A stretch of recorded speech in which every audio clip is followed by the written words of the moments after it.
नमस्कार दोस्तों, स्वागत है आप सभी का एक बार फिर से आपके अपने प्लेटफॉर्म टेक्स्ट बुक पर। मेरा नाम कमलदीप सिंह है।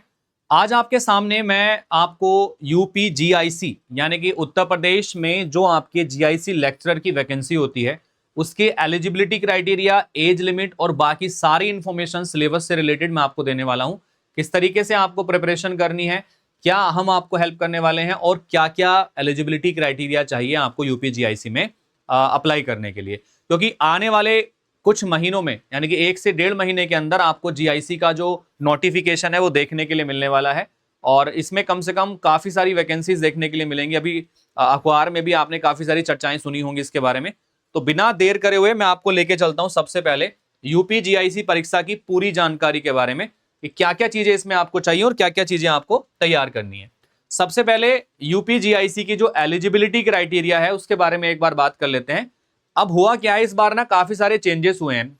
पहले क्या होता था, एक वर्ड यहां पर इक्विवेलेंस जुड़ा हुआ था कि भैया इसके समकक्ष आपने जो है कुछ कर रखा हो, तो उसमें ना काफी बार मामला केस में फंस जाता था और भर्तियां जो है टल जाती थी। इस बार वो वर्ड हटा के क्लियर कर दी गई है एलिजिबिलिटी क्राइटेरिया। अब क्या क्या है वो एक बार देख लेते हैं।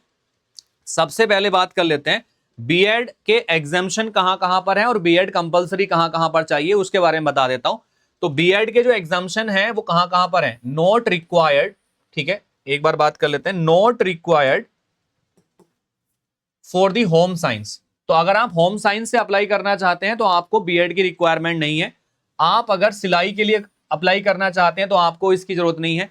आर्ट्स मेल के लिए जरूरत नहीं है, कॉमर्स मेल के लिए जरूरत नहीं है, मिलिट्री साइंस मेल के लिए जरूरत नहीं है। ठीक है, अगर इनमें से किसी भी सब्जेक्ट के लिए आप अप्लाई करना चाहते हैं तो आपको जो है बीएड की आवश्यकता यहां पर नहीं है। सब्जेक्ट कौन कौन से रिमूव करे गए हैं। No recruitment for the geology male. Geology male के लिए कोई रिक्रूटमेंट नहीं होगी इस बार और आपके इंजीनियरिंग मेल के लिए भी कोई रिक्रूटमेंट यहां पर नहीं देखने के लिए मिलेगी। ठीक है, हिस्ट्री सब्जेक्ट क्लैरिटी के बारे में बात कर लेते हैं। तो PG degree in the ancient और मीडिएवल और modern history now valid for history lecturer post. ठीक है, तो हिस्ट्री के जो लेक्चरर पोस्ट हैं उसके लिए आपके पास पीजी डिग्री होनी चाहिए एंशिएंट, मीडिएवल और मॉडर्न हिस्ट्री के अंदर। ठीक है, नो इक्विवेलेंस वर्ड जो था, समकक्ष जो वर्ड था उस समकक्ष वर्ड को हटा दिया गया है। ठीक है, ये सबसे बड़ी चीज है। अब मामला फंसने के चांसेस बहुत कम है। ठीक है, degree names explicitly mention to avoid the legal delays. कि भाई कई बार कोर्ट में मामला फंस जाता था जिसकी वजह से लीगल डिलेज हो जाते थे, तो उसमें नहीं फंसेगा इस बार। मैंडेटरी बीएड कर दिया गया है काफी पोस्ट के लिए, इन सभी को छोड़कर। मैं भी दिखाऊंगा उसके बारे में भी। ये यूपी ट्रिपल एससी का जो रिक्रूटमेंट है बहुत जल्दी आपको ट्रिपल एससी के थ्रू देखने के लिए मिलेगा। अब बात कर लेते हैं पात्रता मानदंड की कि आपको क्या क्या एलिजिबिलिटी चाहिए किस किस सब्जेक्ट के लिए अप्लाई करने के लिए, उसके बारे में एक बार बात कर लेते हैं।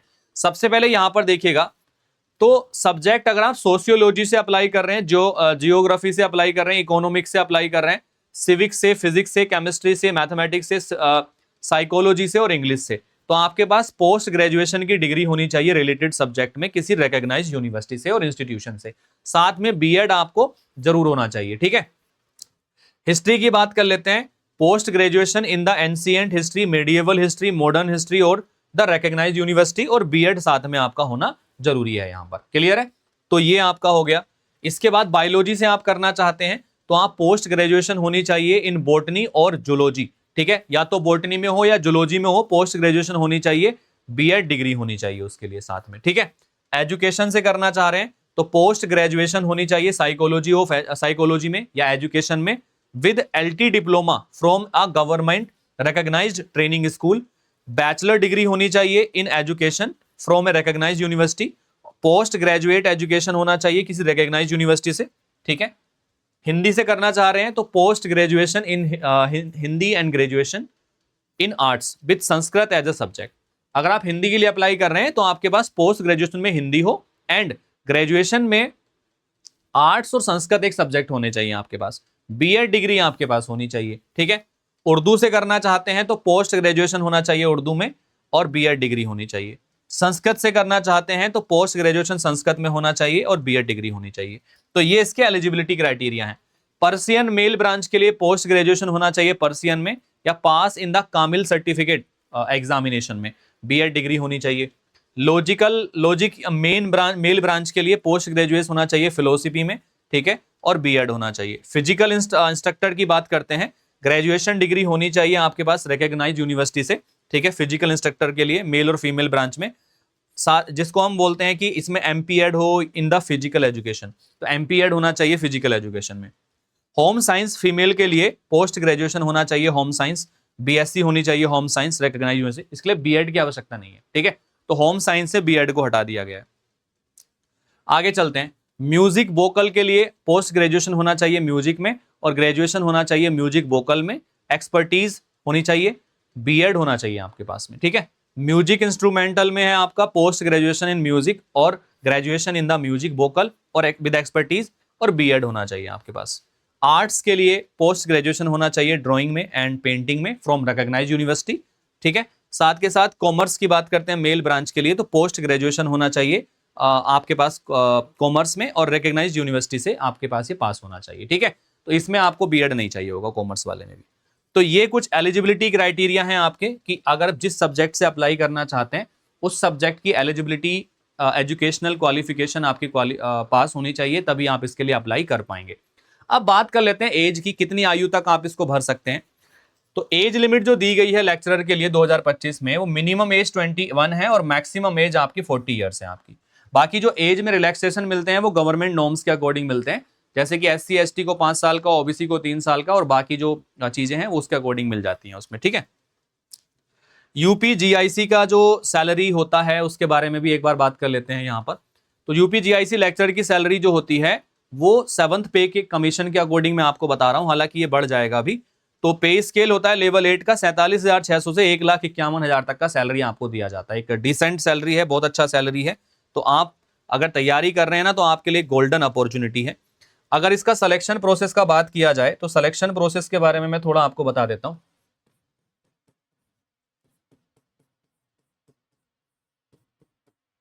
तो सिलेक्शन प्रोसेस में आपका एक रिटन एग्जामिनेशन होता है पहले, ठीक है। तो पहले क्या होता है, एक रिटन एग्जामिनेशन आपका होता है। रिटन एग्जामिनेशन के बाद में आपका एक इंटरव्यू कंडक्ट कराया जाता है। तो रिटन एग्जाम होता है आपका, जिसमें आपका एक जनरल पेपर होता है। जनरल पेपर में आपकी जनरल अवेयरनेस से रिलेटेड चीजें पूछी जाती है,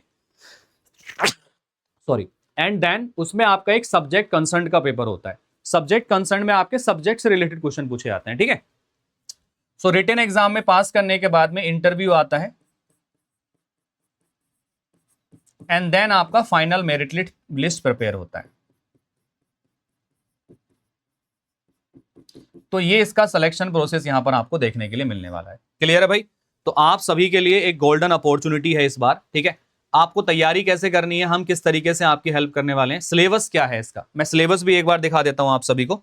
तो एक बार सिलेबस देख लेते हैं। आइए पूरा मैं डिटेल सिलेबस आपको एक बार एक्सप्लेन कर देता हूं। देखिए ये आपका पूरा डिटेल सिलेबस है।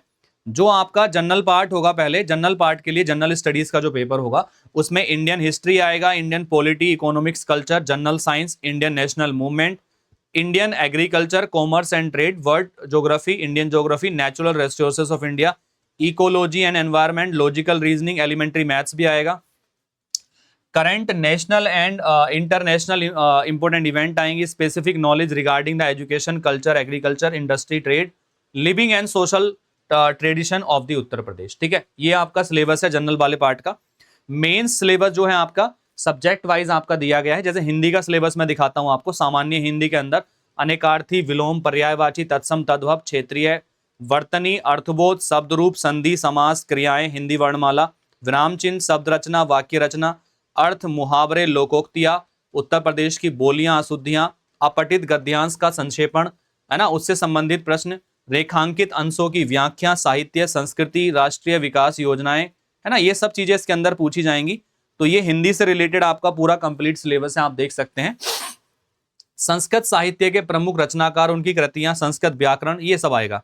बात कर लेते हैं ऑप्शनल सब्जेक्ट में आपका इंग्लिश के लिए। तो इंग्लिश के लिए क्या क्या आपका होने वाला है, सबसे पहले बात कर लेते हैं। तो ये आएगा आपका literary terms, literary forms, literary movements, authors, their words, literacy criticism, ठीक है, ये सब आ जाता है। ये हिंदी का सिलेबस यहाँ पे आपका दिया गया है, ठीक है। फिर केमिस्ट्री की बात कर लेते हैं। केमिस्ट्री में आपका इलेक्ट्रोकेमिस्ट्री आ जाता है, फिजिकल केमिस्ट्री आ जाता है, इनऑर्गेनिक ऑर्गेनिक केमिस्ट्री आ जाता है, बायो ऑर्गेनिक केमिस्ट्री है, ऑर्गेनोमेटेलिक केमिस्ट्री है। फिजिक्स के अंदर आता है आपका thermal physics, mechanics, modern physics, optics, wave and oscillations, electricity and the magnetism. Maths में आ जाता है अलजेब्रा, कैलकुलस, रिलेशन फंक्शन, ठीक है, coordinate geometry of 2 dimension, group theory आ जाती है इसके अंदर, ट्रिगोनोमेट्री है, वेक्टर है आपका, 3 डायमेंशनल ज्योमेट्री है, डायनामिक्स है। ज्योग्राफी के अंदर आपका आ जाता है ज्योग्राफी, स्कोप एंड मीनिंग, ठीक है। नीचे आपका structure of the isolation atmosphere, ecosystem, culture, realms and the element races, Indian geography features, major crop seeds, है ना। तो ये सारी चीजें इसमें आ जाती है। संस्कृत के अंदर आपका आ जाता है ऋग्वेद, विश्वदेवा सूक्त, विष्णु सूक्त, प्रजापति सूक्त, है ना। ये सब आपका डिटेल्ड सिलेबस है आपका, जो आपके एग्जामिनेशन में इसमें पूछा जाएगा। अभी जब आपका फाइनल नोटिफिकेशन अपडेट होगा तो उसके बाद में भी मैं आपको एकदम डिटेल्ड सिलेबस आपको एक बार वापस से बताऊंगा, अगर थोड़ा बहुत भी सिलेबस में हमें चेंजेस देखने के लिए मिलेंगे तो। ये इकोनॉमिक्स का है, आप देख सकते हैं। ये पीडीएफ वगैरह मैं अपने टेलीग्राम पे डाल दूंगा, आप टेलीग्राम को ज्वाइन कर लेना, वहां पे आपको ये सारी इन्फॉर्मेशन मिल जाएगी। तो हर सब्जेक्ट का जो हमने सिलेबस है यहाँ पे डाला हुआ है। होम साइंस का सिलेबस ये रहा, हेल्थ एंड हाइजीन, ठीक है, human physiology, family relation, human and development, relation, family, food, nutrition, textile, है ना। कॉमर्स का सिलेबस भी हमने यहाँ पर इसमें डाला हुआ है। तो आप ये देख सकते हैं डिटेल्ड सिलेबस हमने यहाँ बनाया हुआ है इसका, जो आपको हम पढ़ाएंगे यहाँ पर। और साथ के साथ में कहाँ पर आपको ये मिलने वाला है, मैं वो भी एक बार आपको एक्सप्लेन कर देता हूँ। ये कहाँ पे आपको मिलेगा, कहाँ से ये चीज़ें आपको हेल्प करेंगी, देखिएगा एक बार। तो ये हमारा टेलीग्राम है, इसको स्कैन करके ज्वाइन कर लेना। ये पीडीएफ सारी की सारी मैं यहाँ डाल दूंगा, आपको इन्फॉर्मेशन यहाँ पे मिल जाएगी। Kamaldeep sir text book search करके भी ज्वाइन कर सकते हैं। अब मैं आपको एक और इन्फॉर्मेशन यहाँ दे देता हूँ साथ के साथ में। अभी हम लोगों ने ना, अभी आज जो है ऑफर चल रहा है, ठीक है, आज जो है ऑफर चल रहा है। अगर आप लोग आज यूपी जीआईसी और यूपी टीजीडी पीजीडी के लिए बाय करना चाहते हैं कोर्सेज को, तो आप हमारे साथ जुड़ सकते हैं, ठीक है, जिसमें आपके यूपी जीआईसी के आपके जो कोर्सेज हैं वो तैयारी कराएंगे। यूपी टीजीडी पीजीडी की भी डेट बढ़ गई है, उसकी भी प्रिपरेशन आप करना चाहते हैं तो वो भी आप हमारे साथ कर सकते हैं लोएस्ट प्राइस पर आपके। तो सेल अभी चल रहा है, ऑफर चल रहा है अभी, जिसमें आपको 699 रुपए में यूपी टीजीडी पीजीडी का थ्योरी वाला बैच और प्रैक्टिस वाला बैच का कॉम्बिनेशन, ये दोनों आपको मिल जाएगा। अगर आप केवल थ्योरी वाला बैच चाहते हैं, प्रैक्टिस बैच नहीं चाहते हैं, तो 400 कुछ में आपको मिल जाएगा। 6 महीने की इसकी वैलिडिटी आपको रहने वाली है। आपको करना क्या है उसके लिए मैं तरीका बता देता हूं, किस तरीके से आप करेंगे। आपको सबसे पहले जाना है ऑफिशियल वेबसाइट पर, ये देखेगा अभी यूपी टीजीडी पीजीडी का जो डायरेक्ट कोर्स है, जो थ्योरी वाला है, वो आपको 458 रुपए में मिल जाएगा। आपको इसके लिए करना यह है कि आपको यहां पर कमल कोड का यूज करना है, ठीक है। किसका यूज करना है? कमल कोड का आपको यूज यहां पे करना है, ठीक है। आप कमल कोड का यूज करेंगे यहां पे, मैं एक बार दिखाता हूं।